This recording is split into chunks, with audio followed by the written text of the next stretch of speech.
Hola, bienvenidos a Revelando el Velo. El maravilloso Mago de Oz fue escrito en el año 1900 por Frank Baum y es una obra que permite múltiples niveles de interpretación.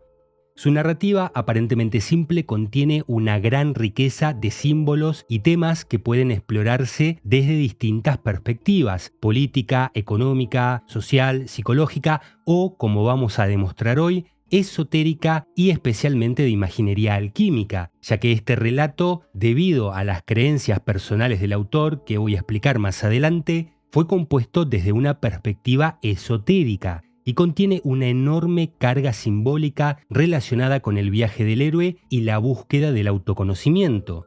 Así que este es nuestro tema de hoy. Vamos a hacer una segunda lectura del maravilloso Mago de Oz desde el punto de vista alquímico y más precisamente a través de las 7 etapas del proceso alquímico Azot. Les recuerdo que para este análisis me voy a basar en el cuento original y no en la adaptación cinematográfica, que, aunque básicamente son la misma historia, difieren en algunas cosas. Esto no es en desmérito de la película, que es una obra maestra y que voy a citar en alguna ocasión, pero primero lo primero. Y si ustedes gustan, podemos analizar en detalle las perlitas de la película en otra ocasión, como las letras de las canciones que no tienen desperdicio, los simbolismos de color, las cámaras superpuestas, los doppelgangers, etc. Así que les recuerdo que se suscriban y den me gusta, que ayuda mucho al canal, y comenzamos. El Mago de Oz es un mito moderno, por lo cual esta historia también debería ser una alegoría que oculta la historia del viaje místico del buscador, utilizando símbolos y referencias esotéricas mientras su protagonista, una niña llamada Dorothy, viaja a lo largo de un camino de baldosas amarillas, una metáfora para el camino dorado hacia la reintegración y el descubrimiento de la piedra filosofal, inspirado en el sendero dorado del budismo, a lo largo del cual el alma viaja hacia un estado de realización espiritual o iluminación.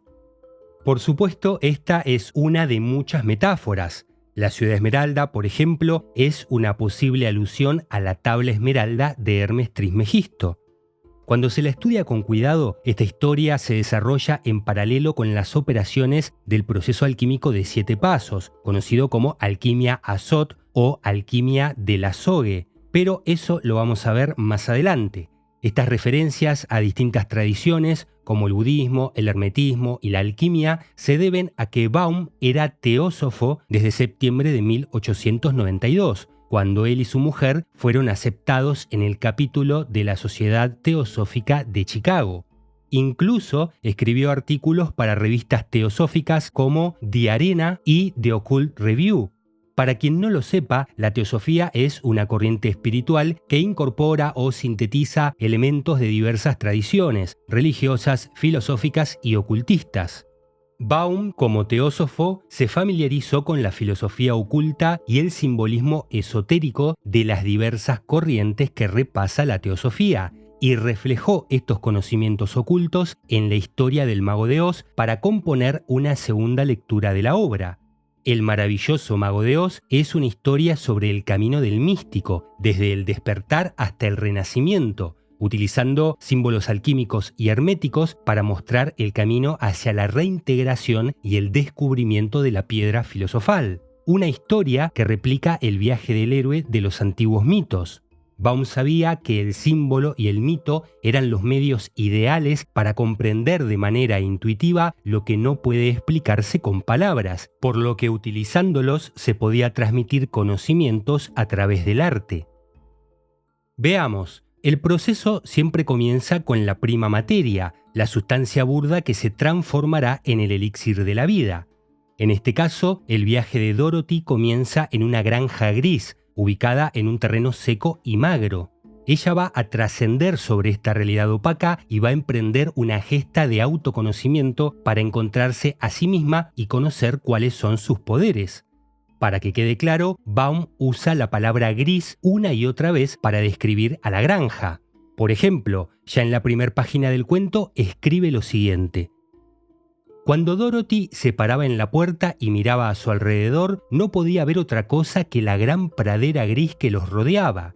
El sol había calcinado la tierra arada hasta convertirla en una masa grisácea. Ni siquiera la hierba era verde, pues el sol la había quemado hasta teñirla del mismo gris predominante del lugar. En un tiempo, la casa estuvo pintada, pero el calor del astro rey había levantado ampollas en la pintura y la lluvia se las había llevado, de modo que la vivienda tenía ahora la misma tonalidad grisácea y opaca que todo lo que la circundaba. Entonces, todo esto nos deja en claro algo: Dorothy está viviendo en una realidad gris. Ahora bien, en el proceso alquímico Azot, la materia prima se reduce a cenizas mediante el fuego, y como las cenizas son grises, es muy posible que Baum esté haciendo alusión a esta primera etapa. Y aunque puede parecer que no posee vida, existe un poder latente oculto en esta ceniza. También en la adaptación cinematográfica de 1939, la más conocida y mejor lograda, toda esta primera etapa transcurre en un tono sepia. Entonces, la Granja Gris es donde comienza la historia de Dorothy y por supuesto también será donde termine. Recordemos que el viaje del héroe siempre termina con el retorno al punto de origen.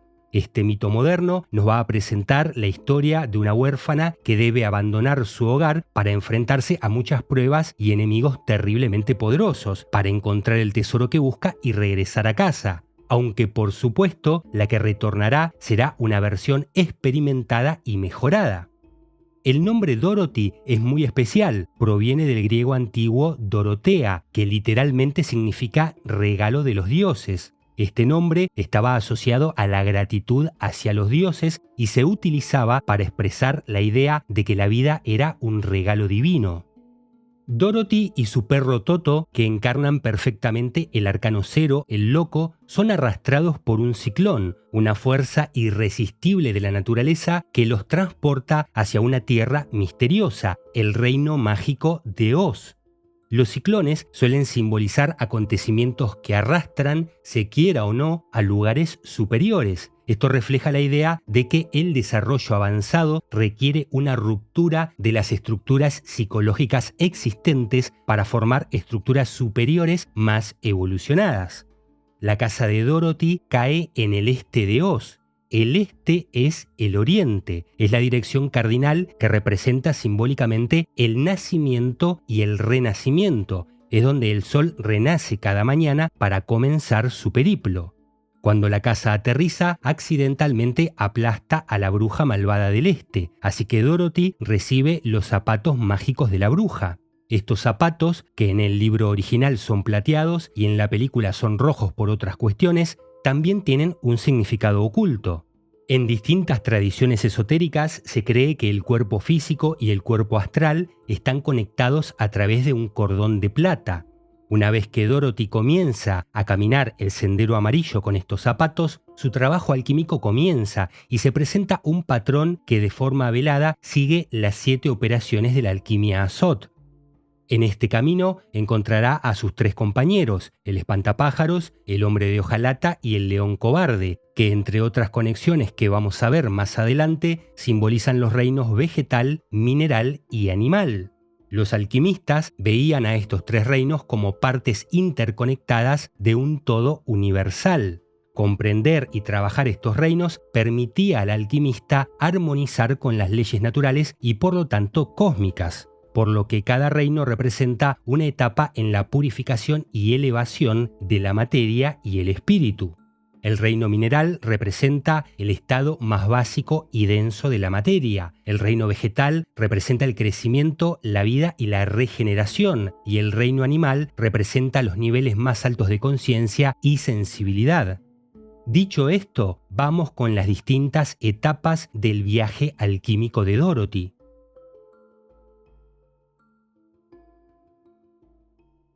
Como ustedes saben, existen distintos métodos alquímicos. El azot o azogue es uno de los más habituales, siendo utilizado por alquimistas tan famosos como Basilius Valentinus, Paracelso o Isaac Newton, y consta de 7 operaciones. La palabra azot se deriva de la primera y la última letra del alfabeto, A y Z, que simbolizan la totalidad. Casualmente, azot suena muy similar a Oz, aunque es imposible asegurar que esta sea la idea. Como fuese, la primera de sus 7 operaciones se llama calcinación. Es un proceso que utiliza el fuego para reducir la materia prima a cenizas. Los símbolos que se asocian con mayor frecuencia a la calcinación son el plomo, el planeta Saturno, la calavera, la muerte, el negro y el cuervo. Lo primero que Dorothy encuentra en su viaje es el espantapájaros. Este es un juego de palabras que en español pasa desapercibido, porque en inglés sería algo así como el espantacuervos, lo que lo relaciona con la calcinación.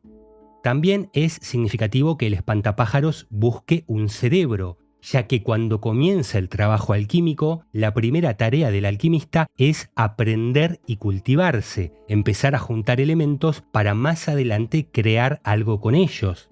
En esta alegoría, el cuento señala que lo primero que Dorothy debe adquirir es conocimiento y raciocinio.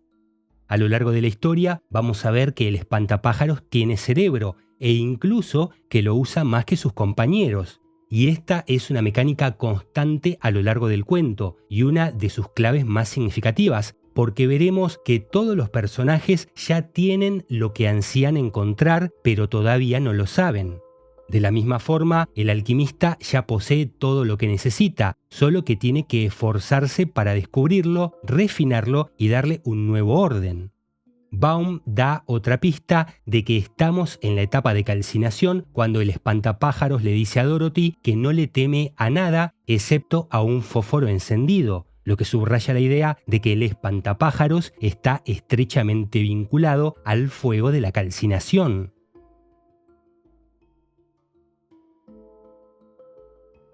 La segunda etapa del proceso es la disolución, en la que se añade agua para diluir las cenizas de la calcinación. Si el plomo es el metal de la calcinación, el metal asociado a la disolución es el estaño, el metal planetario de Júpiter. Por esto, el segundo encuentro de Dorothy en el camino de baldosas amarillas es el hombre de hojalata, un material que siempre está recubierto de estaño. Al pasar del fuego, calcinación, al agua, disolución, Dorothy descubre que las articulaciones del hombre de hojalata están oxidadas porque lo atrapó una tormenta. Al igual que el espantapájaros que le teme al fuego, el hombre de hojalata debe tener cuidado con el agua. Y si el espantapájaros buscaba un cerebro, el objetivo del hombre de hojalata es encontrar un corazón.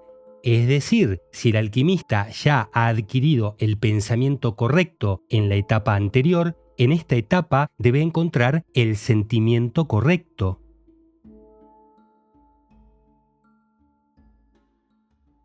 La tercera etapa del proceso Azot es la separatio o separación, que requiere que el alquimista conserve las partes valiosas mientras elimina lo que no le sirve. Como ustedes saben, la alquimia y la hermética están íntimamente relacionadas, y en la tabla esmeralda podemos leer: separa la tierra del fuego, lo sutil de lo burdo, pero sé prudente y sabio cuando lo hagas. Donde la tierra representa lo material y lo físico, y el fuego lo espiritual y lo sutil. Es decir, distinguir y separar los elementos básicos de la existencia, la tierra, para poder ver lo que es verdaderamente trascendente, el fuego. La tercera etapa suele estar representada por el planeta Marte y el metal hierro, y con frecuencia en emblemas vemos 2 pájaros picoteando el material para tomar sus partes útiles. En esta etapa, los elementos salvados son puros pero opuestos, por lo que a menudo están enfrentados. Ordenarlos es un trabajo tortuoso que exige esfuerzo y determinación. En otras palabras, se necesita coraje, se necesita voluntad. Y el tercer compañero que encuentra Dorothy en su camino es el león cobarde, que precisamente busca obtener el coraje. El alquimista puede tener el intelecto y el sentimiento, pero no va a lograr nada si no tiene el valor y la voluntad necesarios para actuar. Además de pensar y sentir correctamente, Dorothy necesita el coraje y la voluntad para actuar correctamente. A lo largo de la historia, el león muestra actos de valentía sin darse cuenta, protegiendo a sus amigos en situaciones peligrosas. Esto sugiere que el coraje ya reside dentro de él, aunque todavía no lo sabe. Antes de seguir, me gustaría compartir otra interpretación complementaria que vale la pena explorar con respecto a estos 3 primeros pasos. Y es que el espantapájaros, el hombre de hojalata y el león representan la sal, el mercurio y el azufre. En la alquimia, estas 3 son las sustancias más simbólicas, pero a estas se añade un cuarto y misterioso elemento, el principio vital llamado azot. La sal, el azufre y el mercurio tienen cada uno una naturaleza trina. Es el misterio del número 3, por lo que cada una de ellas también contiene a las otras 2, pero en distinto orden, volumen o naturaleza. 3 por 3 es 9, más el azot, la fuerza vital universal, equivale a 10, que es la tetractis sagrada de los pitagóricos. En cualquier caso, cuando Dorothy atraviese estas 3 primeras etapas iniciáticas, ya estará armada del intelecto, el sentimiento y la voluntad y estará preparada para continuar con las etapas superiores.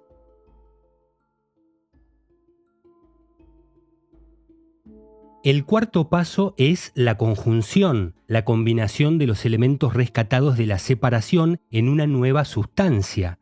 Está asociada con el metal cobre y el planeta Venus y es un intento de equilibrar la esencia del rey con la esencia de la reina.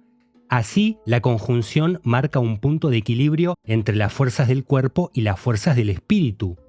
El punto de unión se encuentra en el alma, o sea, en la mente, y es el eje de la crucifixión alquímica, en el centro de las realidades vertical y horizontal, lo que hace de la conjunción la operación más significativa de la alquimia.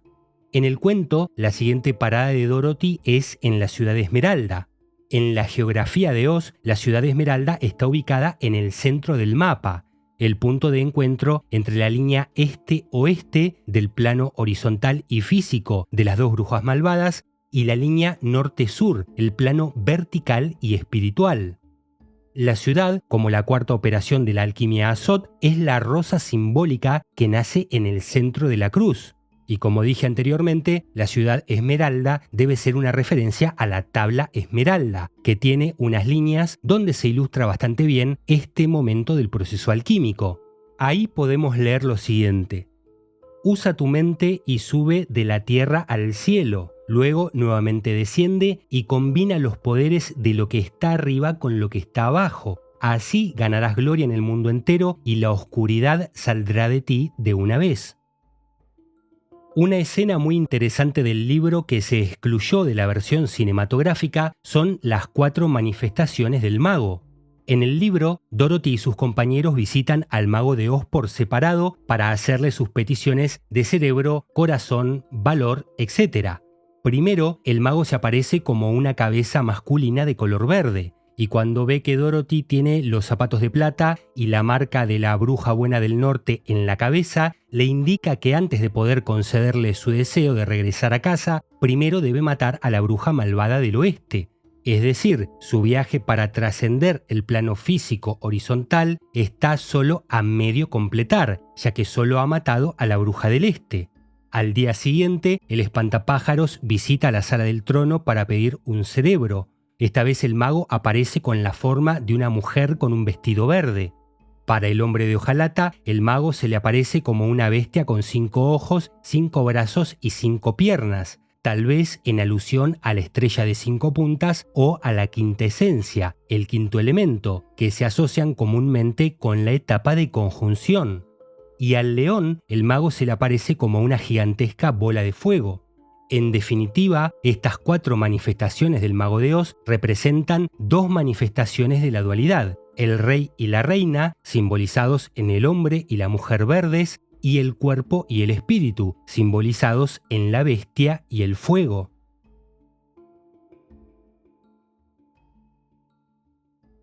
La siguiente etapa es la fermentación, donde de los procesos iniciales surge el fermento amarillo, descrito metafóricamente en los textos alquímicos medievales como una cera dorada que fluye de la materia sucia.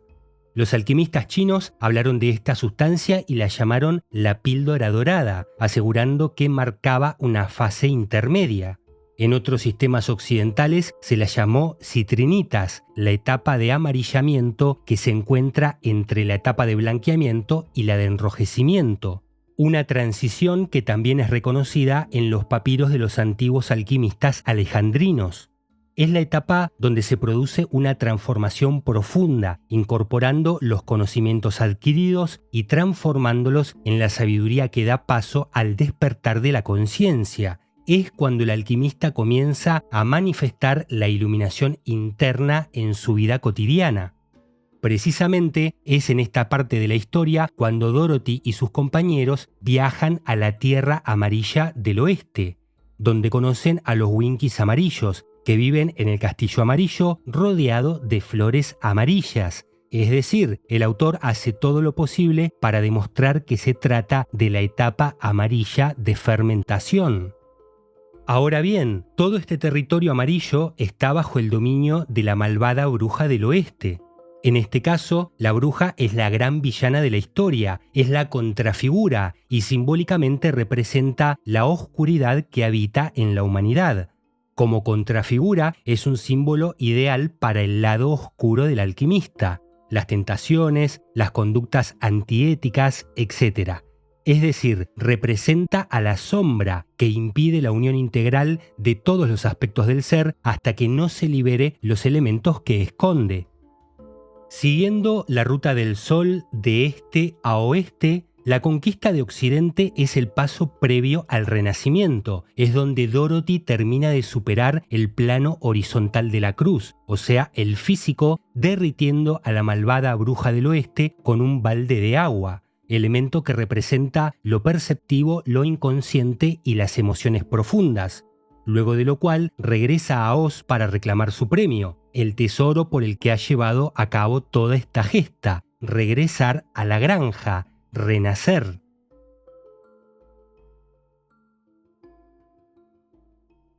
Después de regresar a Oz, Dorothy descubre que el mago en realidad es un farsante incapaz de ayudarla a volver a casa. Baum decidió considerar a esta una lección importantísima, porque da a entender claramente que la confianza en un maestro, en un gurú, en un líder religioso o espiritual, inevitablemente termina en decepción, pero es necesario para el proceso. Hay hermanos y hermanas, y entre ellos algunos guías de montaña, por supuesto, pero hay un solo maestro, el maestro interior. Así es que Dorothy debe encontrar la piedra oculta en su interior, que precisamente es el objetivo final de todo alquimista. El mago planea llevar a Dorothy de regreso a la granja en un globo aerostático, pero ella pierde el viaje porque su perrito Toto se escapa por perseguir a un gato. Simbólicamente, el plan del mago no se acopla con la naturaleza individual y el instinto de Dorothy representados en Toto. Toto también es la razón por la que Dorothy es arrastrada por el tornado al principio del cuento, ya que quieren separarlo de él, quieren reprimir su naturaleza interior, y de este conflicto es que nace toda la aventura.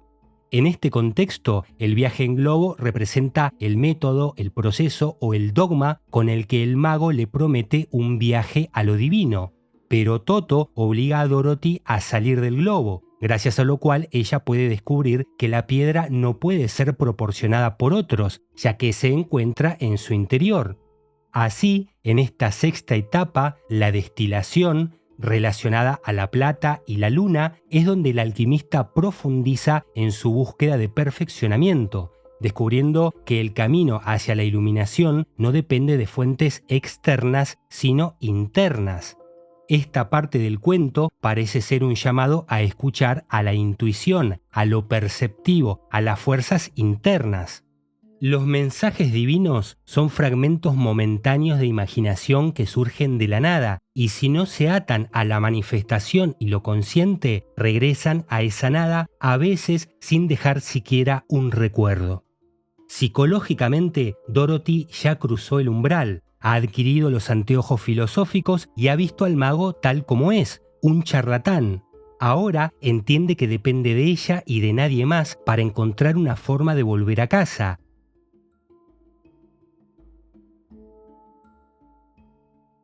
La séptima operación del proceso Azot es la coagulación, la etapa de enrojecimiento que fusiona el material fermentado y destilado de las operaciones anteriores, encarnando y liberando lo que los alquimistas llamaban la materia última del alma, el lápiz, más comúnmente conocido como la piedra filosofal. Esta etapa suele simbolizarse con el color rojo, el fénix, el sol y el oro. Los alquimistas creían que utilizando esta piedra mágica podían unir verticalmente todos los niveles de realidad, una sabiduría viva donde por medio del conocimiento de la verdad puede entenderse cómo es que todo existe dentro de una misma luz. En la historia, esta etapa está simbolizada en el último viaje de Dorothy antes de volver a la granja, cuando se dirige hacia el sur, a los dominios de Glinda, la bruja buena del sur. Por supuesto, el color que domina el sur es el rojo, el color de la piedra filosofal. En el libro se puede leer que Glinda estaba sentada en un trono de rubíes y su cabello era de un rojo intenso. Todas estas son pistas que indican que estamos en la etapa final de la gran obra, en el enrojecimiento. Si la alquimia trata fundamentalmente del misterio del tres, o sea, la transformación trina de lo físico, lo psicológico y lo espiritual, Dorothy lo logra con 3 taconazos de sus zapatos plateados. La bruja buena del sur le dice que el poder de los zapatos plateados es el de llevar a su portador a cualquier lugar que desee con solo chocar los talones 3 veces. El objetivo final de la alquimia no es ni el oro material ni la longevidad, sino el regreso al punto de origen, pero con un nivel superior de conciencia que permita vivir y obrar en sintonía con lo divino que vive dentro del propio alquimista. Se suele decir que uno de los aspectos más desconcertantes de la existencia es que inevitablemente se va a experimentar el dolor, la lucha vital y la separación de lo divino. Pero la experiencia en el plano físico es necesaria para el crecimiento y la comprensión. Y es posible que esto mismo sea lo que Frank Baum, entre otras cosas, intentó reflejar en el cuento. Porque si Dorothy hubiera conocido el poder de sus zapatos, podría haber regresado a su casa desde el primer momento. Pero el espantapájaros no hubiera conseguido su cerebro, el hombre de hojalata no hubiera encontrado su corazón, el león hubiera sido un cobarde para siempre y el este y el oeste seguirían bajo el régimen de las brujas malvadas. Si no hubiera sido transportada a Oz, Dorothy nunca habría alcanzado el crecimiento, la comprensión y la realización de su poder. No habría logrado equilibrar este y oeste con norte y sur, es decir, la vida física y la vida espiritual. Finalmente, el viaje termina donde empezó, pero todo es diferente. Se ha transformado debido al conocimiento adquirido mediante la lucha y el sacrificio. Al final de la historia, Dorothy despierta en su granja, que simboliza al yo, y si bien la granja todavía es gris, ahora puede verla con otros ojos. Ahora se siente cómoda siendo ella misma y a pesar de que su familia no le cree la historia de sus aventuras, ya que ellos no están iniciados en los misterios de la vida, finalmente puede respirar profundo y pensar que no hay lugar como el hogar. Saludos.